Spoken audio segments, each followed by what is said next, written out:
What's up, Trader's Edge? It's Mark Sebastian, your only option.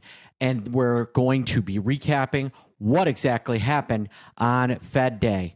So, with that, let's dig in.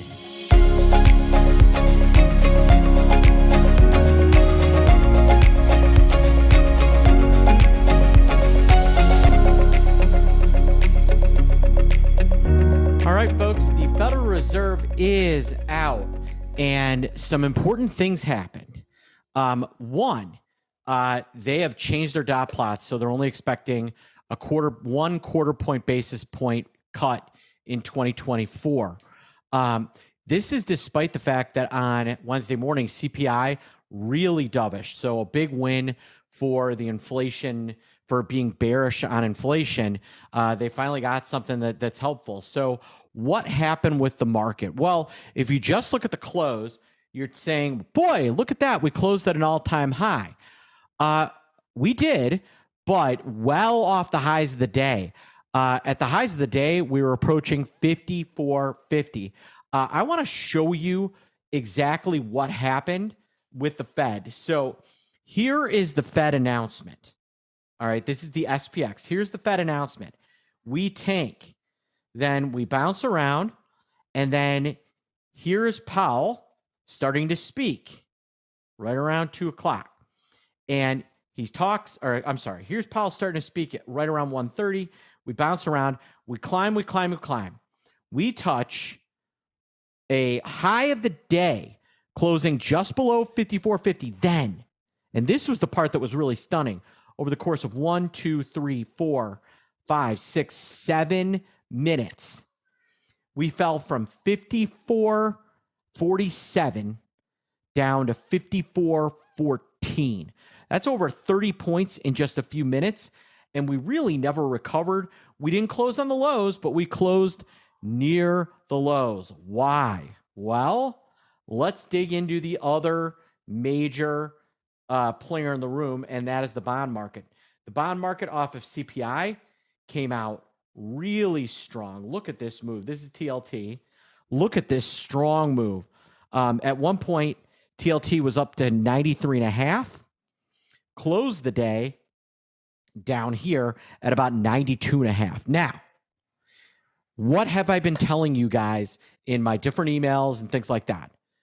They were underpricing movement in the bond market and in the stock market. Leading into this event today, the market was predicting about 51 points. While at the high, we had traveled over 70 points. TLT was pricing at about $1 move. Well, we gapped up $1 and then fell over $1, about $1.30, and then fell back. One could have won on both ends of it. Event risk premium continues to be too inexpensive. So where does this put us going forward? Well, this could be, I'm wondering whether we're going to fill this gap down to 53.75 and then make some decisions. Same thing with TLT. TLT had this nice gap up, an area where we've been in the last few days, but then pulled right back. Are we going to fill that? I think that's an important question. If bonds start to fall off, I think things get really interesting. I think that the Federal Reserve came out much more hawkish than the market expected. We ended up basically closing almost exactly where we gapped open. That CPI number was nice, but don't be surprised if the back half of the week, now that the news is out, don't be surprised if the back half of the week sees a little bit of selling and we see a little bit of pressure. I think that is kind of what's in the cards here. VIX, I want to talk about how the Fed affected VIX. VIX got absolutely smashed. It is entirely plausible that we sell off and vol comes in. All right, VIX is tried broke 12 briefly, really came off. But if we're going to see some of those inside ranges, then volatility could absolutely pull back a little bit.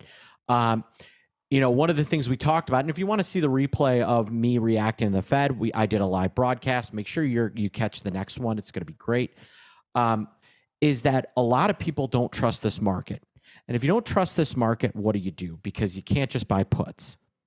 You buy puts, you got to time it perfectly because we could rally and then sell off and your puts don't make any money. So what do? The answer is weekly profit cycles. Weekly profit cycles is our way of producing profit and also picking up puts on the S&P at the same time. It's got a positive track record and it's constantly hedged against the market sell-off. It's an absolutely incredible service. You can check out it here, or you can call my team 888-872-3301. Looking out for the week, let me just kind of sum things up by telling you what we're looking for the week and why I think things are still too cheap. So going out to SPX for next Friday, so a week from Friday, they're only pricing in $60 of movement. We moved more than that on Wednesday. We still have PPI. We still have other economic events coming up. This is not a dead market. We're going to move more than 60 points at some point over the course of several days. That is too cheap. But even cheaper is bonds. I was looking at TLT, a TLT straddle for next week or a strangle. The TLT at the money straddle, the 92.5, pricing at about $1, call it $1.40 now. Way too cheap, considering that we moved over $1.30 on Wednesday. I think bonds have some downside. That is what I'm worried about. All right, folks, if you're watching on YouTube, like, subscribe, join our newsletter, and leave me a comment or a question, and I'll make sure to answer it. I am Mark Sebastian. I am your only option. I'll see you on Friday.